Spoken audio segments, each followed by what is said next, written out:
So what is up, guys? This is Nick here from Everything Tech, and I'm going to explain in this video why I traded the beloved white iPhone 5S for the iPhone SE here in space gray. As you can see, this is the SE. If I bring it closer, you can see the SE badge right there. Now, I did have the iPhone 6, if you would have noticed last week, but there is 5 reasons why I decided to trade the iPhone 5S for the SE. And let's begin with the Apple trade-in program. So if you head to Apple's website, you can see that you can trade in your iPhone to get an instant credit in the store or a gift card by mail. And I chose to just get an instant credit in the store. I chose the $125 instant credit, in which an Apple employee just took a gift card and took that right off of the purchase of my current iPhone SE here.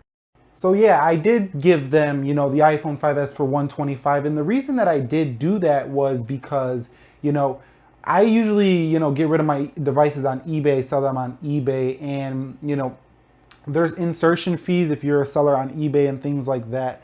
And so, I thought it was a pretty decent deal after insertion fees.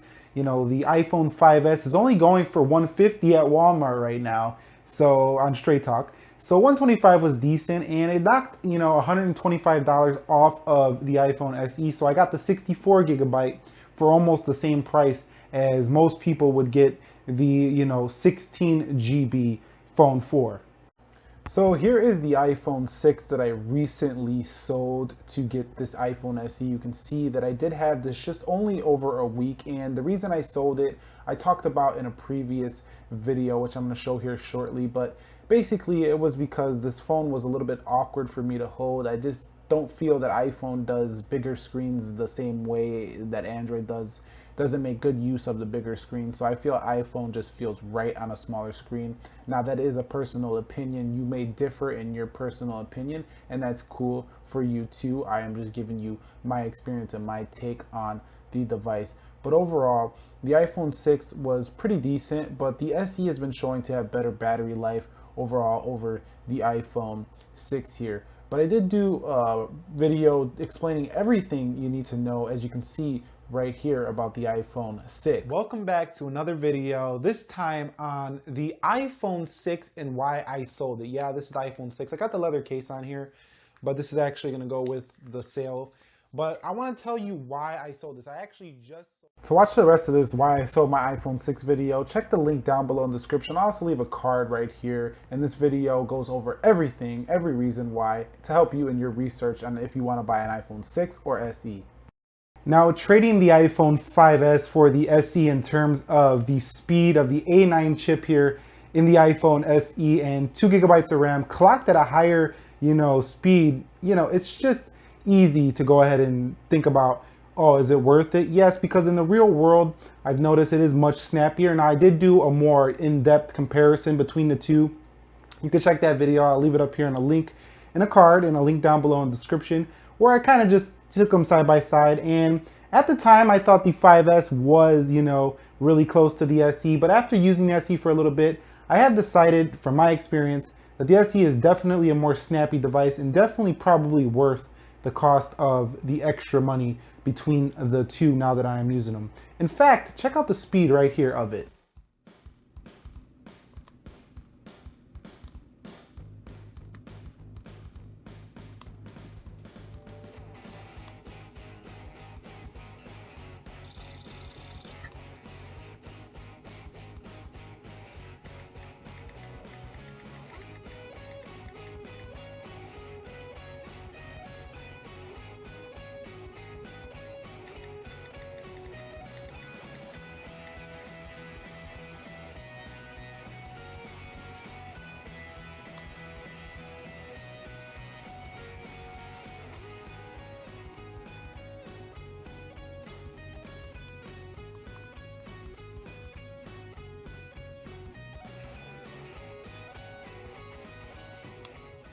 Now, in terms of battery life has been amazing here on the iPhone SE. So right out of the gate, one of the first things you're going to notice about your iPhone SE is that the battery life is dramatically increased over previous generation iPhones, such as the iPhone 5S and iPhone 6. This is actually one of the things I noticed most in my experience so far using this device, just about 24 hours here. And this is actually one of the things I actually wanted over the iPhone 6, and that's why I traded the 5S/the 6 for the SE, because this battery life is incredible. And you can see right here, over 5 hours of usage time. I did plug it in a little bit today, but I'm telling you guys, this phone can go the distance. You might have heard this before on other reviews or something like that, but it's true, it can go the distance. One of the biggest factors of why I've loved the iPhone 5S in the past, and if you've been following the channel, you know I've said this in previous videos, but you know, it's just the size overall of this phone. You know, a lot of people say it's too small, but you know, for me, I do have an iPad, so this is like my phone and the iPad's for the big screen. But for those of you who need everything in just the body of a phone, you know, this is a really great phone for just being that. Now, if you need a tablet sized phone, of course, this is not gonna be the phone for you, but I just really like how portable it is and how much power is crammed into this portability, and the ergonomics of it are just on point here for the SE. To demonstrate this a little bit closer, I just want to show you like what I'm talking about when I say this just on point here. So you can see I can just scroll through things really easy, and this applies to you if you have a 5S, a 5, a 5C, any of the 4-inch iPhones. This is not directly related to the iPhone SE, but what's really nice about the SE is that it's so much more powerful now in this one-hand ability, and you can really tell that Apple did really bring the iPhone SE up to date here into 2016, and this no longer feels like it's, you know, a device of the past. It feels like it's an iPhone 6S here in a one-hand body, which is very premium, and I really enjoy that really quickly here. But you can see you can even take a picture with one hand if you got pretty decent grip on your devices. As you've seen right there, I was able to curve it and just take a picture one hand. You would never be able to do that on the slippery sides of something like the iPhone 6S or even the 6S Plus or 6 or 6 Plus if you have those devices as well. But you can see I just like that I could reach all four corners, and I know it might be a little cliche, but it's pretty cool. But you could see they didn't move the power button to the side, which would have been nice. But what's also nice is because there's not that much travel from your thumbs here, it's really easy to type really quickly here. As you can see, I'm gonna demonstrate right here. Look at the speed at which you can type with two hands here. And then after I do this one paragraph here, I'm going to do one with the one hand as well. But I'm just very accurate and quick on this device. Let me know how you guys' quickness is on these smaller iPhones. I'd like to know your experience as well to see how true this might be. Maybe it's just for me, who knows? But let's see what you guys got to say about that. But you can see even one-handed typing is pretty decent here as well, and just really great typing experience, very accurate keyboard, and you know, just very on point. So what about that camera, you might ask about the iPhone SE? Well, so this is that 12 megapixel f2.2 aperture iSight camera, and it's basically the same exact camera on the rear that's found on the iPhone 6s, but the front one is the remaining 1.2 megapixels from the previous iPhone 5 generation, 5S, 5C. So that's kind of a bummer there, but they did include the Retina flash for the iPhone SE. But you do have the ability to shoot in 1080p 60 FPS on this iPhone, the smaller iPhone, and 4K at 30 FPS, which is really nice. And I did a whole review on the photo quality, and I'm going to show you a little sample of that right here. So I did this full review on all of the pictures that I possibly could take in every scenario, and if you haven't checked that out, I did that back when the iPhone SE dropped on the channel. You can go check that out. I'll leave that in the card as well as in the links below down in the description. But this video took a long time to produce, and I think you might want to check it out if you're interested in the camera quality on the SE. So yeah guys, that's why I traded my iPhone 5S for the iPhone SE, as you can see right here. Anyways, if you guys enjoyed this video, please go ahead, do me a favor, click the like button for me, subscribe to the channel if you haven't already for more technology videos like this. We do have many more videos coming soon. I just got the ZTE Duo LTE, so we'll be doing some versus videos versus the SE versus the Z Max 2.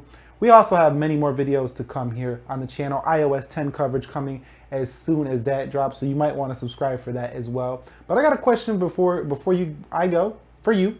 You know, slow down. I got a question for you. Are you going to get an SE this year? You know, a lot of people have been on the fence about this phone. You know, in previous videos, a lot of comments and engagement saying, You know, Nick, I kind of want the SE. I think I'm gonna wait for that. Are you gonna get the SE this year, or are you gonna wait to see what happens with the iPhone 7? Drop that down below in the comments. Share this with a friend if you think they'd be interested in this.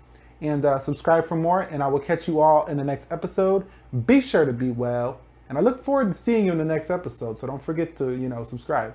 And have a great day wherever you are. Be sure to be well, and peace.